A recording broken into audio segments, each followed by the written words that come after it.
justement sur ces enjeux-là, la signature de la DUC, etc., moi j'ai dit vous êtes les bienvenus à venir nous relancer, de nous demander de s'engager de nouveau, d'actualiser notre engagement. Ça, c'est un. Deuxièmement, il est clair que déjà, dans le plan de relance de la Ville de Trois-Rivières, il y a des mesures qui ciblent les enjeux environnementaux. Je pense qu'il y a des bons pas qui sont déjà enclenchés. Comme président du comité mobilité durable et sécurité routière, il y a des gestes qui ont été posés, notamment l'augmentation de budget pour faciliter la mobilité active, mais il faut jamais oublier que le Conseil de Ville a mis beaucoup de sous, plus d'1 million de dollars, dans la société de transport.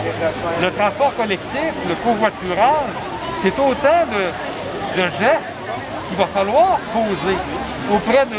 Il faut demander à nos employés qui peuvent le faire. Est-ce que le covoiturage est une alternative? Il faut interpeller le centre hospitalier régional, l'université, le cégep. Ce n'est pas seulement les étudiants du cégep ou de l'université qui doivent penser au covoiturage. Il faut aller plus loin. Alors, il y a des entreprises comme Roulon Vert qui se spécialisent dans la mobilisation des gens pour qu'il y ait covoiturage. Bien, ça, c'est des gestes concrets. Puis, c'est de donner l'exemple et d'y aller un geste à la fois. Mais il faut poser des gestes.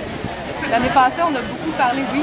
À savoir si les initiatives qui ont été mises en place, autant au niveau de la mobilité durable que de l'environnement, que du développement durable, la nouvelle économie, si c'est suffisant, la réponse est non. La rapidité avec laquelle le climat se dégrade, aucune mesure avec la rapidité avec laquelle on pose des gestes pour contrer ces impacts-là. L'année passée, il y avait des milliers de personnes dans les Trois-Rivières à cette période de l'année, presque à la même date. L'année passée, on a énormément parlé de climat, c'était devenu un des enjeux dont on discutait le plus. Puis je pense que dans les dernières années, c'était comme l'année 2019 où le climat était vraiment imposé comme enjeu de mobiliser les gens. Là, cette année, on le voit, c'est sûr, avec la pandémie, la mobilisation a baissé. C'était facile l'an passé pour les élus de dire on va faire ça parce qu'il y avait une volonté citoyenne. Là, est-ce que cette année, l'année prochaine, il va y avoir une volonté encore politique de faire changer les choses? On peut parler pour nous autres. Je peux parler pour ma part. Je vais rappeler qu'on a signé la déclaration d'urgence climatique. Je vais rappeler qu'il y a urgence. Je vais rappeler qu'il faut poser des gestes. Mais moi, ce n'est pas le nombre de personnes qui étaient dans la randonnée aujourd'hui, dans la manifestation, qui va m'influencer. La pertinence du sujet demeure. Et c'est justement, quand on est élu, ce n'est pas seulement une question de sondage pour qu'on agisse.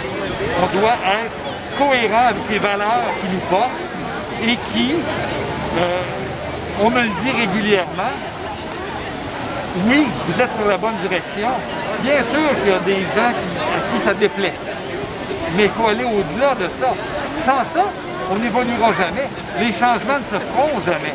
Alors moi, la manifestation d'aujourd'hui, c'est 200, 300 personnes qui étaient là, masquées, et qui rappelaient que c'est important. Oui. C'est clair qu'aujourd'hui, s'il y avait eu plus de monde, ça aurait été inquiétant par rapport au message envoyé hier par le premier ministre et son équipe, mais la pandémie, ça peut être aussi l'occasion de penser les choses différemment.